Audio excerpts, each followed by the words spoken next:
Okay, so here is another look at the tires. I set them over here because I'm just going to give them away for free, or maybe $100 or something. Anyway, to somebody local, I guess, if they're looking for some, because there's still a couple of good ones in here. So I put them in the exact orientation as if the camper was sitting here. This is outside edge on driver's side, outside edge on passenger side, front axle, middle axle, and last axle. So you can see here, this one's spent. I mean, there's this one wouldn't even handle a rainy road. This is the other one. So I noticed on this one that the inside on this one is wearing heavier than the outside. So even this one was starting to wear on the inside, probably from the turning. And then there's no ribs left in any of these right here. And what I mean is like these little divots and stuff in between each one, they're pretty much gone on this one. So totally worn out. This one right here probably could go at least another 3,000 or 4,000 miles probably before it ended up looking like that one. Maybe. These are the two middle ones. Honestly, these are actually in pretty good shape as far as I'm concerned. Like, if this is what all my tires looked like all the way around, I wouldn't be changing anything. I'd let them rock. Like, they're not horrible tires. They're not going to put up with turning. But anyway, so these ones are nice and they're evenly worn. They look really good. You can see that the inflation pressures on them were nearly perfect. Got the same amount of ribbing on both. Like, this whole axle was actually in really good shape. Now, this is the final axle. You can see this one right here is on the cusp of being absolutely useless. We still have a little bit of tread left on it, but she's headed there. And what's really interesting is same kind of situation on this one right here, where the inside is completely just scrubbed out. The center right here seems like it's a little overinflated because I don't have anything left on it, where I do have some teeth in here. But this inside one is just really worn down in comparison. Actually, the tire kind of looks like it's almost at a slant a little bit. Like right here, it looks like it's kind of leaning that way, but really in real life, it's actually leaning the other way as far as like the tread itself. But there it is. That's how it was orientated actually on the trailer. So this is outside. That over there is outside, front axle, middle axle, last axle. Okay. And now we're rocking double coins, which I decided to go ahead and leave the Frederick tire on. But I can't, well, I might be able to keep that in the camper, but I'm not going to worry about it. I'm only going a couple thousand miles, and if I need the spare that's underneath it, it's not the end of the world. But they're on. And I've had this one off before, right? So effectively what's going on here is when you go to put these center caps on, there is like high parts inside here on the lugs, and there's little divots on these, and you want to cinch that between those, or that right there will just rock forever, and you'll be like, man, this is BS, why doesn't it work, blah blah blah. I tighten the wheel down and it doesn't do it. It's because you need to orientate it to where it seats on those high lugs that are on there. There's like 4 of them on there. You just need to get the seat against a couple of them and you're all set, and then nice and solid. But double coin, all 14 ply. It's kind of interesting on the weights. So I went through and double checked all these before I actually took them off the rig, and found 2 other ones that were loose. The middle one on that side. So all 3 of them on that side were loose, and only the last one on this side was loose. Those 2 still perfectly fine, even though so technically I found that it was 27.5 pounds, which that's fine, but 27.5 pounds for the torquing, and they're 14 millimeter. Anyway, so that worked pretty good. I asked the tire installer or whatever it was just to double check them with their system, and he just grabbed a ratchet and cranked down on them, and he's like, oh, they were okay. So tighten them down yourself. If you got a torque wrench, that's what I did. Seemed to be kind of better than just grabbing a wrench, because you can really force it down. The average male or female, whatever, the average male's I mean, when you're using a ratchet on something, you can usually get at least 150 to 175 foot-pounds of force on that unless you're pretty weak. But anyway, so there they are, double coins. So balancing, pretty decent actually. So this is the only other tire, the other double coin that took 6 ounces. That took 3.5. That took 1 ounce. So that was pretty awesome. And that rim was 3/4 of an ounce out. That was a full ounce out, and that was 1.25 ounces out. So really not too bad on the weights for what needed to be required to get it done. And then I do have them on the other side. So this one right here was the one that we originally did. This one took the 6 ounces. This one right here took 2 ounces. And then I kept the Frederick. So the Frederick's up here on the front. This is the one that takes the most BS out of all the tires. And I took it back in and they balanced that. It actually balanced out fine. So as much as I was kind of worried about the weights and stuff, it was actually fine. And so was that one. So they actually balanced really well.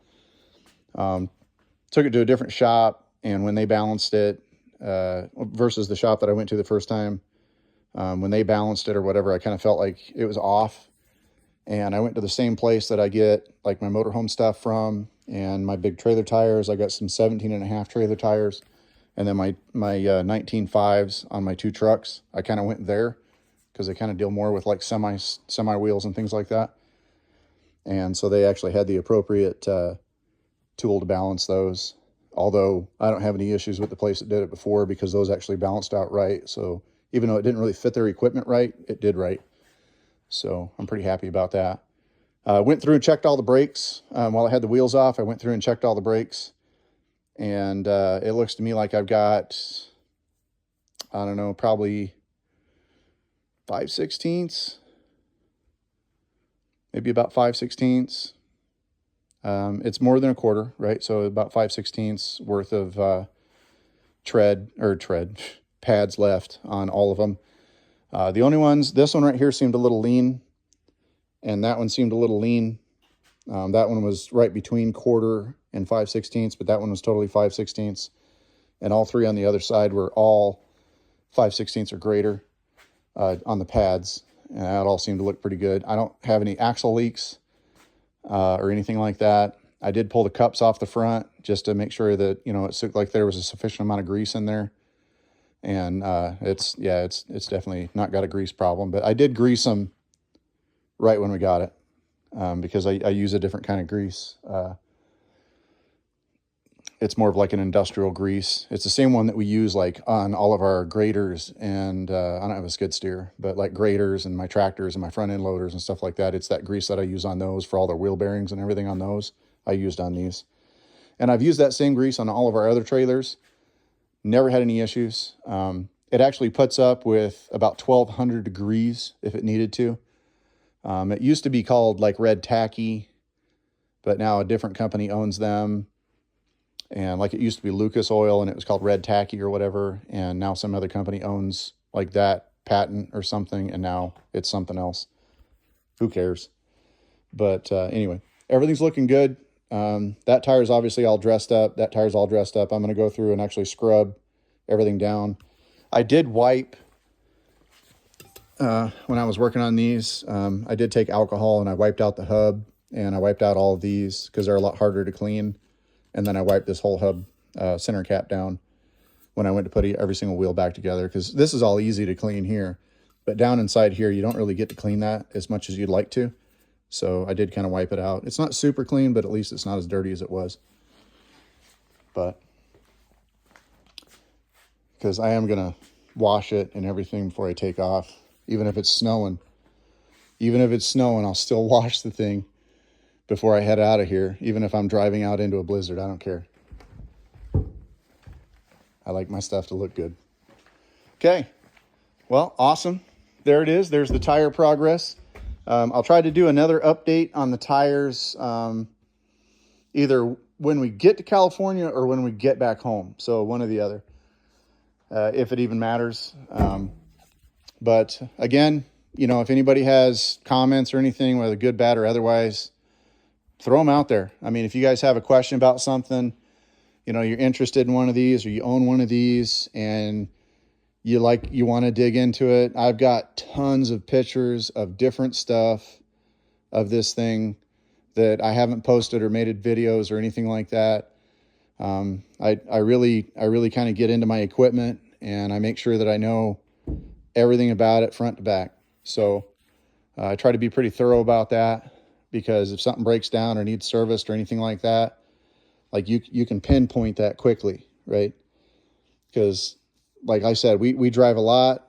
You know, our schedule for this year, which is more than we put on this thing last year, schedule for this year is around 30,000 miles. So that's going to be a really good test for like longevity of not only axles and bearings, but brake linings, tires, and the actual chassis itself, like the flex going down the road, things like that. So, okay. Well, you guys have an awesome day. And I got one last section now, which is around the front hydraulic jacks and stuff. I have that one last section to do for insulation, and then the entire belly's done. And it's awesome, guys. Not only does it quieten the whole thing down, of course, now I'm trying to talk over my air compressor, but, and my furnace is running. I actually use, not that it matters, but I actually use a waste oil furnace in here, because I get the oil, you can see the tank there, and then you can't really see it past the roller, but there's another tank, and then I got a 1,300 gallon tank outside.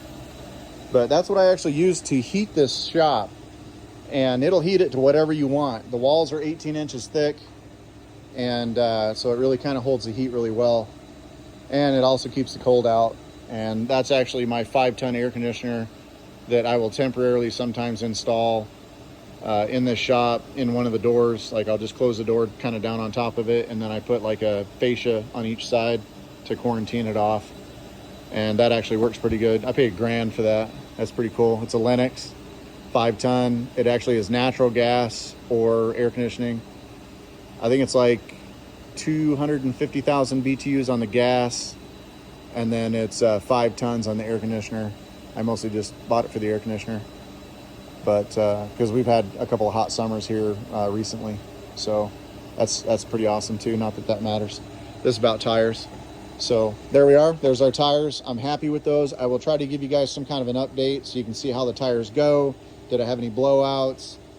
How are they wearing? How is that one tire that's cheaper than the rest of them? How's it wearing? And remember, that's the one that is in the worst location on this rig, because apparently that tire on the passenger side, the front one there, takes an absolute beating. So we'll see how this goes. Pretty excited. All right. Well, have a good night.